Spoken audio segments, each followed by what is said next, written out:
Naam, tunawasalimuni popote mlipo wapenzi watazamaji wa Kibenge TV, huku tukitumainia kwamba mnaendelea vizuri, na hiyo ndiyo furaha yetu.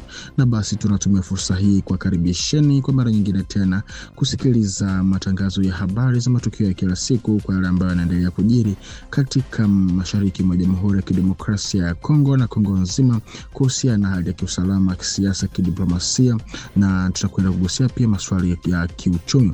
Na tutakwenda kuanzia na habari za maandamano ambayo yamekwenda kuendeshwa huko mjini Washington DC na baadhi ya jamii ya Banyamulenge ambao walikuwa wakishutumu nchi ya Jamhuri ya Kidemokrasia ya Kongo ama serikali ya Kongo na serikali ya Burundi kwa kuendesha mauaji dhidi ya Wanyamulenge ama jamii ya Banyamulenge huko maeneo ya Minembwe, kitu ambacho kilikwenda kuonekana tofauti kwa macho ya baadhi ya wanasiasa na wanaharakati wa kisiasa kutoka nchini Kongo na hata huko nchini Marekani, ambako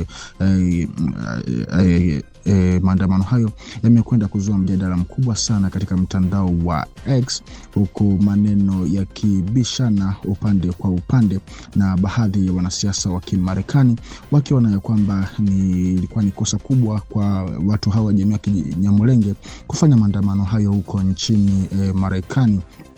Na huko baadhi ya wamoja walienda mbali kabisa na hata kutoa maoni kwa serikali ya Marekani ya kusema ya kwamba kama inawezekana basi watu hao watambuliwe ama wafanyiwe, yani kufanyike anketi na watambue watu na watu wa aina gani, na basi kama itawezekana wao wote wapate kurudishwa makwao, yani katika nchi zao za asili.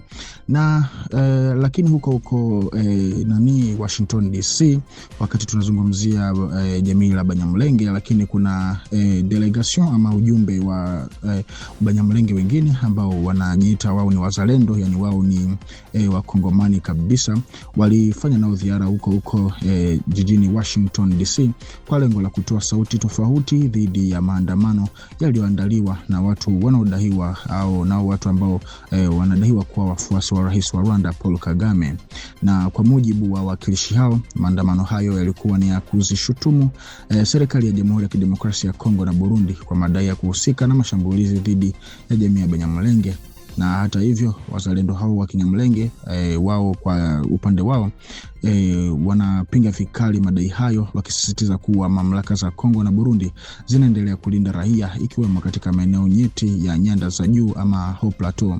Na katika hotuba zao huko Washington DC wameeleza pia mtazamo wao kuhusu mzozo wa mashariki mwa DRC, wakikataa kuita mgogoro wa kikabila, na kwa mujibu wao wakisema kuwa ni mgogoro unaochochewa zaidi na maslahi ya kiuchumi, hasa ushindani wa rasilimali za madini.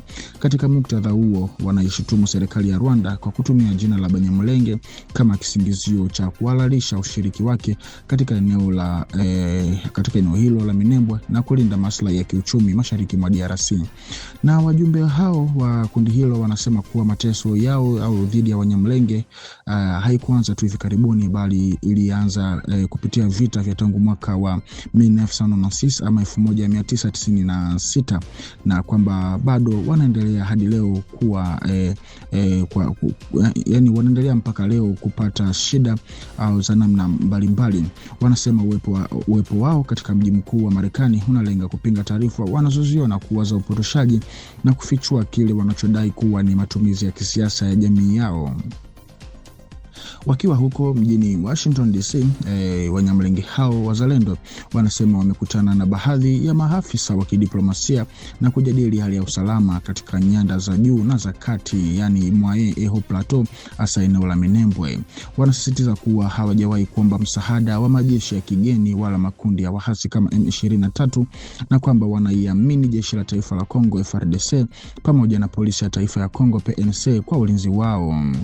Na wao wanachosema ni kwamba wanachokitaka ni amani tu, na huku wakilahani kile walichokiita matumizi ya kisiasa ya swala la Banyamulenge na maslahi ya nje.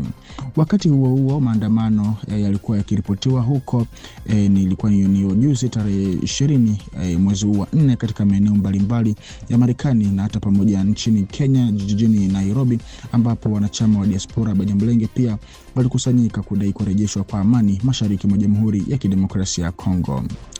Na katika muktadha wa kisiasa, mchakato wa marekebisho ya katiba umeingia katika hatua mpya katika Jamhuri ya Kidemokrasia ya Kongo. Kupitia taarifa iliyotolewa Jumatatu ya tarehe 20 Aprili mwezi huu, Sekretariat Permanent ya Muungano wa Kitaifa wa Union Sacrée de la Nation imetangaza rasmi kuanza kwa awamu ya ukusanyaji wa mapendekezo kwa ajili ya uwezekano wa kufanya mageuzi ya katiba. Hatua hii inakuja katika mazingira ya kuongezeka kwa wito wa kutaka kufanywa marekebisho kwa sheria kuu ya nchi, hasa kutoka Kinshasa pamoja na raia wanaoishi ughaibuni.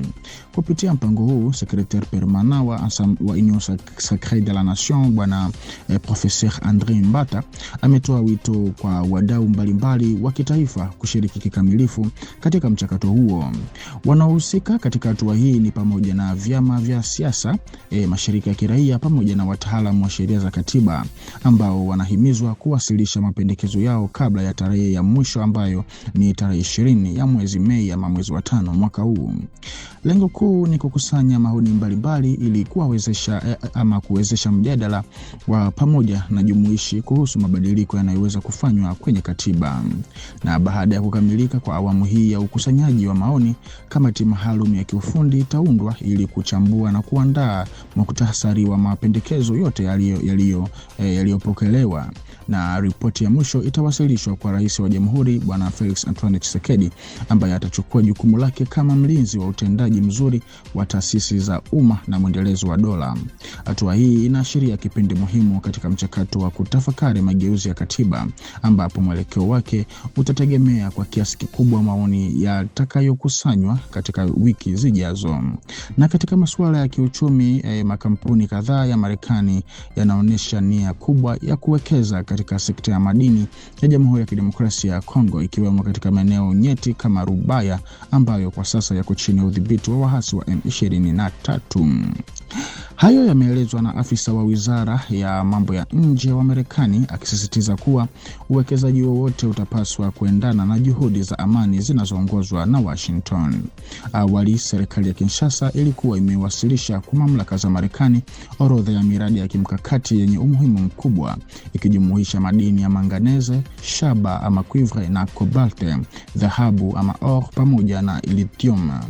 Hatua hii inalenga kuvutia uwekezaji wa Marekani huku ikiimarisha ushawishi wa nchi hiyo katika mnyororo wa usambazaji wa madini muhimu kwa viwanda vya kisasa.